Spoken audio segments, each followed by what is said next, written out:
ಪ್ರಾಂಗಣದಲ್ಲಿರುವ ಎಲ್ರಿಗೂ ಕನ್ನಡ ರಾಜ್ಯೋತ್ಸವದ ಶುಭಾಶಯಗಳು.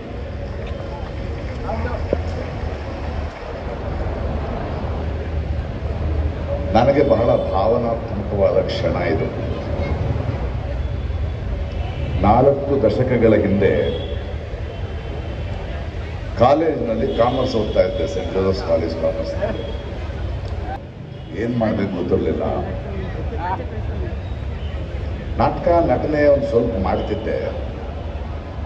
ಏನೂ ಗೊತ್ತಿಲ್ಲದೆ ನಡ್ಕೊಂಡು ಕಲಾಕ್ಷೇತ್ರಕ್ಕೆ ಬಂದೆ. 4 ದಶಕಗಳ ಹಿಂದೆ ಇದೇ ಕಲಾಕ್ಷೇತ್ರದ ಮೆಟ್ಟಿಲು ಕೂತ್ಕೊಂಡು ಏನು ಮಾಡಬೇಕು ಅಂತ ಕನಸ್ಕೊಳ್ತಾ ಇದ್ದೆ.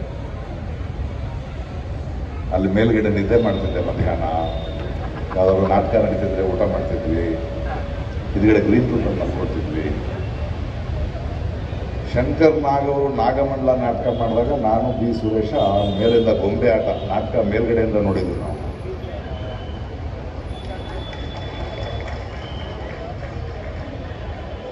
ಕನ್ನಡ ಸಾಹಿತ್ಯ, ಅದರ ವೈಶಿಷ್ಟ್ಯ, ಹಲವು ನಾಟಕಗಳು, ಹಲವು ಅನುಭವಗಳು, ಕನ್ನಡ ಅಂದ್ರೆ ಏನು, ಕನ್ನಡದ ಶ್ರೀಮಂತಿಕೆ ಏನು ಅಂತ ನಾನು ಕಲಿತಿದ್ದು ಈ ಕಲಾಕ್ಷೇತ್ರದಿಂದ. ಇವತ್ತು ನಾನು ಎಷ್ಟೇ ಎತ್ತರಕ್ಕೆ ಬೆಳೆದಿದ್ರು, ನನ್ನ ರೆಂಬೆಗಳು ಬಹಳ ದೂರ ಚಾಚಿದ್ರು, ಅದರ ಮೂಲ, ಅದರ ಬೇರು, ಅದರ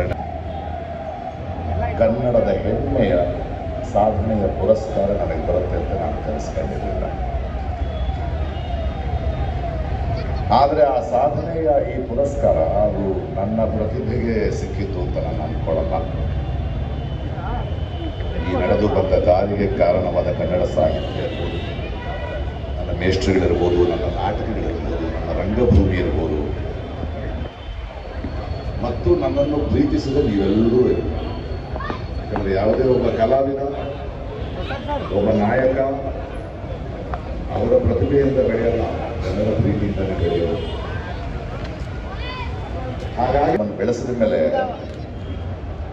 ನಮಗೆ ನಿಮ್ಮ ಪರ ಇರುವುದು ನಮ್ಮ ಬಾಧ್ಯತೆ ಆಗುತ್ತೆ, ನಮ್ಮ ಜವಾಬ್ದಾರಿ ಆಗುತ್ತೆ.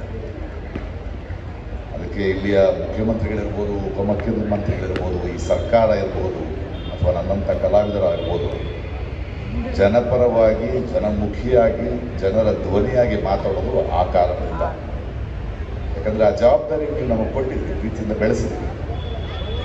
ಬಹಳ ಬಹಳ ಸಂತೋಷ. ಎಲ್ಲರ ಪರವಾಗಿ ಕರ್ನಾಟಕ ಸರ್ಕಾರಕ್ಕೆ, ಆಯ್ದ ಸಮಿತಿಗೆ. ಯಾಕಂದರೆ ಈ ವರ್ಷ ಬಹಳ ತುಂಬ ನಮ್ಮ ಸ್ವಾಭಿಮಾನದ ಮಾತನ್ನು ನಾವು ಒಂದು ಆಯ್ಕೆ ಸಮಿತಿಯನ್ನು ಆಯ್ಕೆ ಮಾಡಿ ಅರ್ಹರನ್ನು ಹುಡುಕಿ ಒಂದು ಘನತೆಯನ್ನು ಈ ಬಿರುದಿಗೋ ಅಥವಾ ಈ ಸನ್ಮಾನಕ್ಕೆ ಕೊಟ್ಟಿದ್ದಕ್ಕೆ ಸರ್ಕಾರಕ್ಕೆ ಮತ್ತು ಮುಖ್ಯಮಂತ್ರಿಗಳಿಗೆ, ಉಪಮುಖ್ಯಮಂತ್ರಿಗಳಿಗೆ ಧನ್ಯವಾದಗಳು. ಕನ್ನಡ ರಾಜ್ಯೋತ್ಸವ ಭಾಷಾಭಿಮಾನ ಅಲ್ಲ. ಕನ್ನಡ ರಾಜ್ಯೋತ್ಸವ ಕೇವಲ ಭಾಷೆದಲ್ಲ. ಒಂದು ಸ್ವಲ್ಪ ನಮಗೆ ಗೊತ್ತಾಗ್ತಿಲ್ಲ ಅದು. ಭಾಷಾಭಿಮಾನನ ಕನ್ನಡ ಮಾತಾಡೋದಲ್ಲ. ಕನ್ನಡ ಅಂದರೆ ಭಾಷೆಗೇನಿದೆ, ಭಾಷೆ ಬರೀ ಸೌಂಡ್ ಅಷ್ಟೇ, ಶಬ್ದ ಅಷ್ಟೇ. ಅದರ ಗರ್ಭದಲ್ಲಿ ಏನಿದೆ, ಅದರ ಭಾವ ಏನು, ಕನ್ನಡದ, ಕರ್ನಾಟಕದ ಈ ಸಂಭ್ರಮದ ಗರ್ಭದಲ್ಲಿರುವ ಭಾವ ಬಸವಣ್ಣ.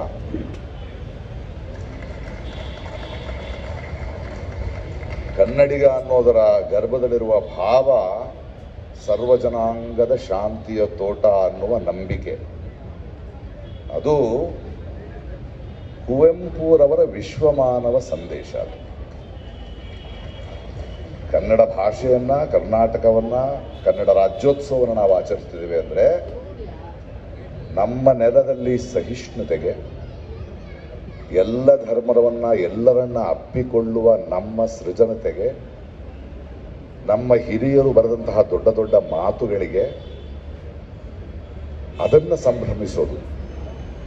ಆ ಸಂಭ್ರಮ ನಡೀಲಿ. ಯಾಕಂದರೆ ಕನ್ನಡಿಗ ಅಂದ್ಕೊಳ್ಳೋದು, ಕನ್ನಡದ ಭಾಷೆ ಬಗ್ಗೆ ಪ್ರೀತಿ ಇರೋದು ಅಹಂಕಾರ ಅಲ್ಲ. ಅದು ಕರ್ನಾಟಕಕ್ಕೆ, ಕನ್ನಡಕ್ಕೆ ಇರುವಂತಹ ವೈಶಿಷ್ಟ್ಯತೆ ಬಗ್ಗೆ ಇರುವ ನಮ್ಮ ಸಂಭ್ರಮ ಅದು ಅಲ್ವೇ. ಕರ್ನಾಟಕದಲ್ಲಿ ಮಾತ್ರನೇ ಆ ಥರದ ಒಂದು, ಅದನ್ನು ಇವತ್ತಿನ ಸರ್ಕಾರ ಏನಿದೆ, ಇವತ್ತು ನಮ್ಮ ಇಡೀ ದೇಶದಲ್ಲಿ ನಡೀತಿರುವಂತಹ ವಿದ್ರೋಹದ ಮಧ್ಯೆ, ಮತೋನ್ಮಾದದ ಮಧ್ಯೆ ಬಹಳ ಸ್ಪಷ್ಟವಾದ ನಿಲುವನ್ನು, ಎಲ್ಲರನ್ನೂ ಒಳಗೊಳ್ಳುವ ನಿಲುವನ್ನು ನಾವು ಆರಿಸಿದ ಸರ್ಕಾರ ತಗೊಳ್ತಾ ಇದೆ. ಅದಕ್ಕೆ ಧನ್ಯವಾದಗಳು. ಇದು